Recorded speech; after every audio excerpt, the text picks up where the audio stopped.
Om Shanti.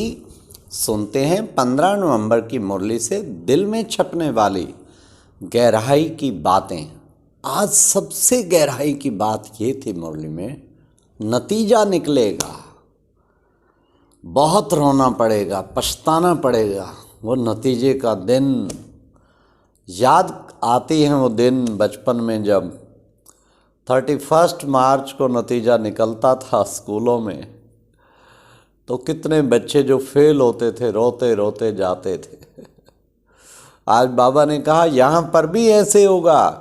Last में जब result out होगी ना और पता लगेगा मेरा पद भ्रष्ट हो गया, पद नीचे चला गया और कल्पांतर ये पद मिलेगा, बहुत पछताना पड़ेगा, तब बाबा ने आज कहा बच्चे टाइम वेस्ट मत करो, अच्छी तरह पुरुषार्थ करने लग जाओ।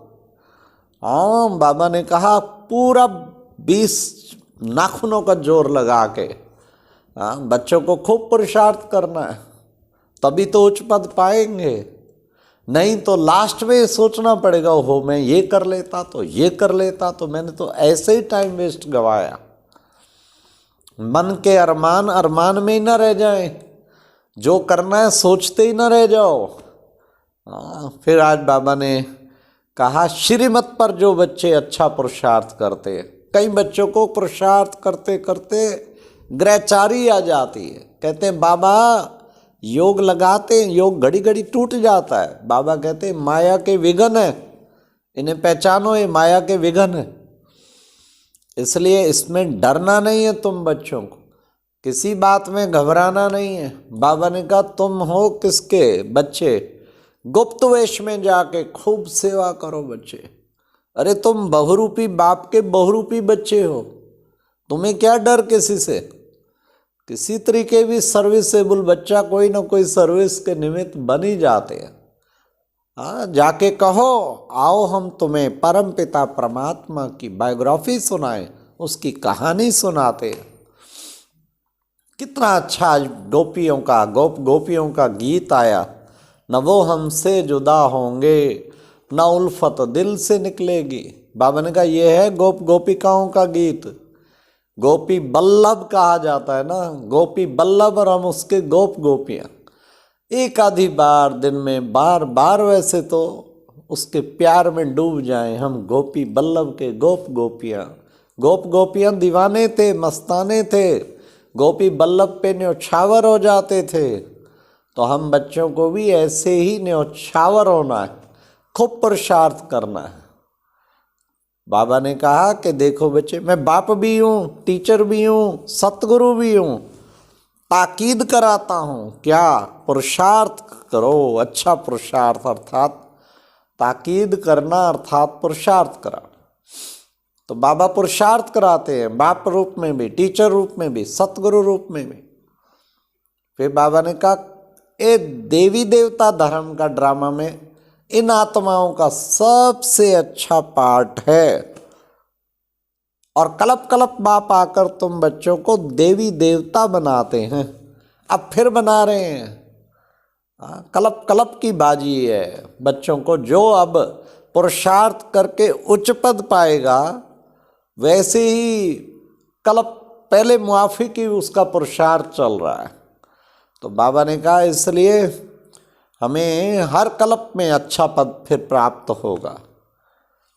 आज बाबा ने कहा देखो बच्चे, तुम 5 विकारों का दान करते हो, हाँ, और दान करते हो तो फिर बच्चे दान दे के फिर वापस नहीं लेना, किसी का दिल दुखाना बच्चे, ये दुख देना ये ठीक नहीं है बच्चे, इससे पद भ्रष्ट होगा। इस समय तुम सब द्रौपदियाँ और दुनिया में दुशासन भी हैं। द्रौपदियों और दुशासन का गायन बाबा ने कहा यहाँ ही लगा पड़ा है। कितना रोना पीटना सब लगा पड़ा है, दुख ही दुख है। दुखों के लिस्ट तो निकालो जरा बैठ के, कितना दुख चारों और दुख का। कहीं कोई मर रहा है, हाय पी मार पिटाए, कितना किसका पद चला गया, किसका कुछ हो, कितने प्रकार के दुख, 101 दुखों की लिस्ट निकालो और सतयुग के 101 सुखों की लिस्ट। हम कितने भाग्यशाली हैं। दुनिया दुखों में तड़प रही है, भगवान ने आके दुख हरता सुख करता ने हमें मुक्त कर दिया सब प्रकार के दुखों से। आज बाबा ने कहा कि बच्चे, तुम बच्चे जन्म जन्मांतर तुम बच्चे पापों से, ये जो पापों का सिर पर बोझा है उसकी युक्ति क्या है? बाबा ने कहा उसकी युक्ति है वो पापों याद में ही, बाबा के योग में ही बच्चे वो पाप सारे कटेंगे तो तुम बच्चे कितने श्रेष्ठ बन जाएंगे। बाबा ने फिर कितना सुंदर कहा, तुम श्रीमत पर, रावण पर जीत पाते हो। कदम कदम बाबा की श्रीमत पे चलते जाएं तो रावण पे जीत अवश्य प्राप्त होगी। बस यही सोचें, बाबा की श्रीमत मेरे लिए क्या है, श्रीमत क्या है। बाबा ने कहा ये जो चुकतू होगा बच्चे, उसकी युक्ति एक बाबा की याद ही है। याद में कहते हैं बाबा बहुत विघ्न पड़ते हैं। अरे बच्चे वो तो पड़ेंगे, तुम्हें उन विघ्नों को विनाश करके कर्मातीत अवस्था को पाना है। अंत में तुम्हें एक बाप के सिवाय और कोई याद नहीं रहेगा। आज बाबा ने कहा गृहस्थ व्यवहार में रहते कमल फूल समान पवित्र बनना है, कमल फूल समान। कई बच्चे कहते क्या करें, उल्टे सुल्टे ख्याल आते, आधा कल्प के पतित बने हो, ये गहराई की बात है। आधा कल्प से पतित बने हो तो उल्टे सुल्टे कोई कोई को ख्याल आएंगे, लेकिन तुम्हें परवाह नहीं करना है। तुम फिर अब फिर पावन बनते हो, फिर पावन बनते हो। तो गृहस्थ व्यवहार में रहते पूरा 100% पक्का बनकर दिखाएं और बाबा से वायदा करो हम कभी भी पाप नहीं करेंगे। तो बाबा का वायदा जो करेंगे ना, वो बच्चे बाबा के बाप समान बन जाएंगे।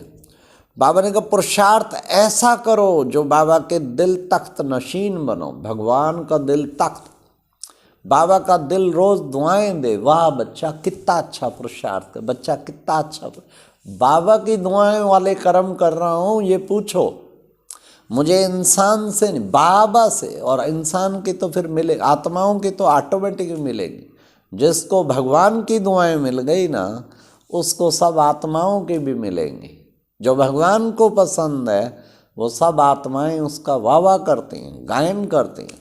पुरुषार्थ ऐसा करो जो बाबा के दिल तख्त नशीन बनो। बाबा ने कहा बहुत हैं जो विकार में जाते रहते और बताते नहीं हैं। फिर क्या होगा? बाबा ने कहा बाबा ने कहा झूठ और सच छिप नहीं सकता, पता लग ही जाएगा ना। सच सच बाप को आके बताओ। बाबा ने कहा मैं पुनर्जन्म में नहीं आता हूँ, ये तो पुनर्जन्म में आता है। मुझे तो भले सच बताते हो योग में, उसमें इसको भी बताओ, मैं भी सुनूंगा तो तुम्हारा माफ हो जाएगा। फिर आगे से दृढ़ प्रतिज्ञा करो, सच बताना, सर्जम से सिपाएंगे, अवश्य तुम्हारी बीमारी बढ़ जाएगी। सर्जम से छिपाना नहीं है, कई पाप कर्म करके छिपाते रहते हैं। सारा दिन बड़ा ध्यान रखो कोई पाप तो नहीं हो रहा मेरे से, पाप कर्म नहीं होना चाहिए। थोड़ा भी छोटा भी किसी भी विकार के अंतर्गत पाप कर्म नहीं होना चाहिए। तो बाबा ने कहा सब कुछ सुनाओ बच्चे, काला मुंह कभी नहीं करना, संकल्प में भी नहीं करना। ऐसा पवित्र बने, ऐसा रिकॉर्ड बनाएं। इसके लिए हर वक्त अपनी बुद्धि को कंटिन्यूस बिजी रखो। बाबा सेवा, बाबा सेवा, बाबा सेवा, अनहद नाद बजता रहे।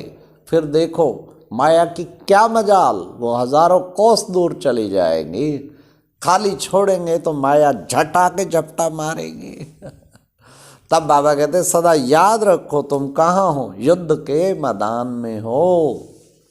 फिर बाबा ने कितना सुंदर कहा, पुरुषार्थ सौमान में स्थित रह के देवभान को समाप्त करने वाले अकाल तख्त नशीन, अकाल मूर्त भव। सौमान के टाइटल की लिस्ट निकालो, कितनी है? सैकड़ों सौमान के टाइटल हैं। एक एक टाइटल के स्वरूप में अगर टिक जाए, लाइट हाउस तो मैं कैसे लाइट हाउस हूँ, कैसे सारे विश्व को लाइट दे रहा हूँ, कैसे लाइट हाउस, कैसे माइट हाउस हूँ, शक्तियों का चारों ओर वरदान दे रहा हूँ। कितने बाबा ने टाइटल दिए, विघ्न विनाशक, हाँ, संतुष्ट मणि, हाँ, बाप समान, मास्टर गॉड, मास्टर सर्वशक्तिवान, मस्तक मणि, मास्टर भाग्य विधाता, लवली बच्चे और लक्की बच्चे, सिक्की लद्दे बच्चे, निरंतर योगी। कितने बाबा के दिए हुए टाइटल है, सोचो तो सही जरा। उन टाइटल्स को बाबा कहते कि बच्चे, सम्मान का टाइटल एक में भी स्थित हो गए ना तो तुम्हारा देह अभिमान समाप्त, देह भान भी समाप्त, देह अभिमान भी समाप्त। और उससे फिर क्या होगा, अकाल तख्त नशीन बन जाओगे। अकाल तख्त नशीन, अकाल मूर्त बन जाएंगे, अकाल तख्त पे सदा बैठा हो। कहते हैं आज्ञा भई अकाल की अकाल जिसको काल खा नहीं सकता। एक अकाल बाबा, शिव बाबा, और दूसरा अकाल मैं आत्मा, इकट्ठे बैठे, कंबाइंड। किस पे बैठे, अकाल तख्त पे, कंबाइंड, इकट्ठे पार्ट प्ले कर रहे हैं। तो अकाल तख्त पे विराजमान होना ही एक बहुत बड़ी चीज़ है। सीट पे सेट रहो तो कभी भी अपसेट नहीं होंगे। अगर सीट पे सेट होंगे तो कभी अपसेट नहीं होंगे। कितनी अच्छी बाबा ने बात बताई। फिर बाबा ने कहा कि बच्चे, अपनी स्थिति ऊंची बनाओ तो क्या होगा, अपनी स्थिति ऊंची बनाओ तो परिस्थितियां छोटी हो जाएंगी। अपनी स्थिति इतनी ऊंची बनाएं, इतनी ऊंची बनाएं जो परिस्थितियां छोटी। आसमान पे जब हवाई जहाज में चढ़ जाते ना, एरोप्लेन पे, सारे बड़ी बड़ी बिल्डिंगें भी छोटी छोटी माचिस की डिब्बियों की तरह नजर आती हैं। तो बाबा कहते अपनी स्थिति इतनी ऊंची बना दो जो परिस्थितियां ऑटोमेटिकली छोटी हो जाए। अच्छा, ओम शांति। ये थी आज की मुरली से दिल में छपने वाली गहराई की बातें। ओम शांति।